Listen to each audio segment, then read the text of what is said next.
నువ్వు రాజువే, నీ పరిపాలనలో ఉన్నటువంటి ప్రజలు నీ వలననే మరణిస్తారు. ఒకనాడు లంకాపట్టణమే సర్వనాశనం అయిపోతుంది. నీకు రాకూడని ఆలోచన వచ్చింది. కాంచన లంకని పరిపాలిస్తున్నావు, కొన్ని వేల మంది భార్యల్ని పొంది ఉన్నావు. రాక్షసులందరూ సంఘాలు పెట్టుకున్నారు, వాళ్ళకి ఇష్టం వచ్చిన క్రీడలు వాళ్ళు క్రీడిస్తున్నారు, ఏదో సంతోషంగా కాలం గడిపేస్తున్నారు. నువ్వు ఎన్ని తప్పులు చేయి, నడిచిపోతోంది. ఒక్క రాముడి జోలికెళ్ళకు. కళత్రాణి చ సౌమ్యాని మిత్రవర్గం స్తథైవ చ యదీచ్ఛసి చిరం భోక్తం మాకృధారామ విప్రియం. కళత్రాణి చ సౌమ్యాని మిత్రవర్గం స్తథైవ చ.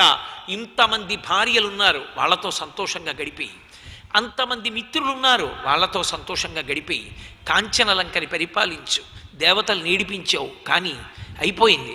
ఒక్క పని మాత్రం చెయ్యకు రావణ. మాకృధారామ విప్రియం.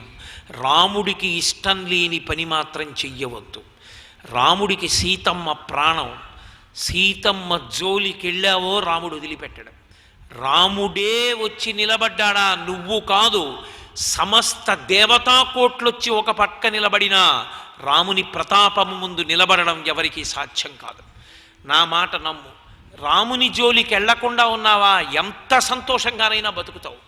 రాముడి జోలికి వెళ్ళావా, లంకతో కలిపి నశించిపోతుంది. నా మాట విను. నేను కూడా ఒకప్పుడు రాముడి జోలికి వెళ్ళాను. రాముని యొక్క పరాక్రమం తెలియక వెళ్ళానప్పుడు రాముడు ఇంత పెద్దవాడు కాడు, ఇంత అస్త్ర సంపద తెలియదు, ఇంతగా ధర్మాన్ని అప్పటికి పాటించి ఉన్నవాడు కాదంటే ధర్మము పాటించి తేజస్సు పెరిగింది. అప్పటికంత తేజోమూర్తి కాడు. అజాత వ్యంజన శ్రీమాన్ పద్మపత్ర నివేక్షణ ఏకవస్త్రధరో ధన్వీ శిఖీ కనకమాలయ. అప్పటికి ఇంకా పురుష చిహ్నములు రాముని యందు పూర్తిగా ప్రవర్తిల్లలేదు. అంటే మీసాలు బాగా రాలేదు, నూనూగు మీసాలతో ఉన్నాడు. బ్రహ్మచారి, మెడలో ఒకే ఒక్క బంగారు గొలుసు ఉండేది. జుత్తు ముడి వేసుకుని ఉండేవాడు, ఒక్క బట్ట కట్టుకునేవాడు, బ్రహ్మచారి కాబట్టి. అటువంటి రాముడు, నేను చిన్న పిల్లవాడు, వీడేం చేస్తాడని విశ్వామిత్రుడు యాగం చేస్తుంటే సిద్ధాశ్రమంలో నెత్తురు యాగగుండంలో పొయ్యడానికి వెళ్ళాను. ఆ రాముణ్ణి చూశాను. రాముడు నన్ను మానవాస్త్రం పెట్టి కొట్టాడు. 100 యోజనముల దూరం వెళ్ళి పడిపోయాను. అప్పటినుంచి నేను రాముడి జోలికి వెళ్ళలేదు.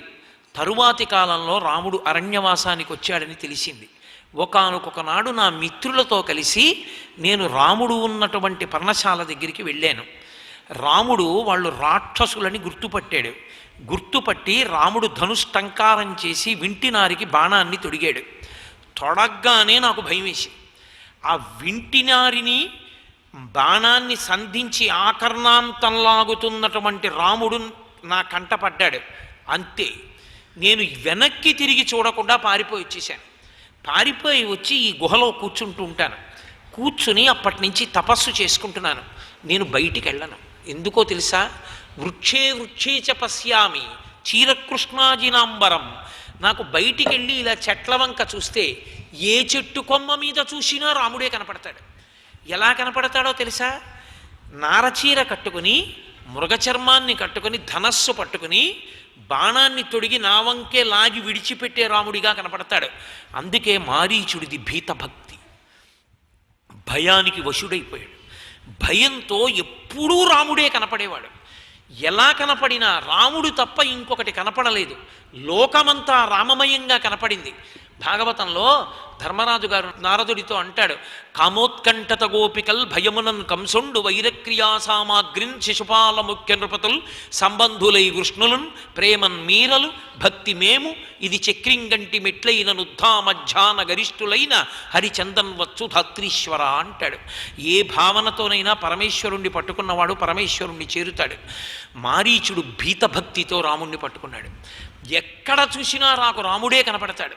వృక్షే చ పశ్యామి, ఏ చెట్టు కొమ్మ మీద చూసినా రాముడే. అప్పటి నుంచి నాకు ఎంత భయం పెరిగిపోయిందో తెలుసా? రావణ రకారాదీని నామాని రామత్రస్తస్య రావణ రత్నాని చ రథాశ్చైవ విత్రాస జనయంతిమే. ఎవరైనా రా అంటే నా దగ్గర మా అంటారేమో అని పారిపోతాను. ఒకవేళ రథం అందామని నా దగ్గరికి వచ్చి రా అంటే నేను అక్కడ ఉండను, కొన్ని యోజనాల దూరం పారిపోతాను. సర్వం శ్రీ ఉమామహేశ్వర పరబ్రహ్మార్పణమస్తు. స్వస్తి.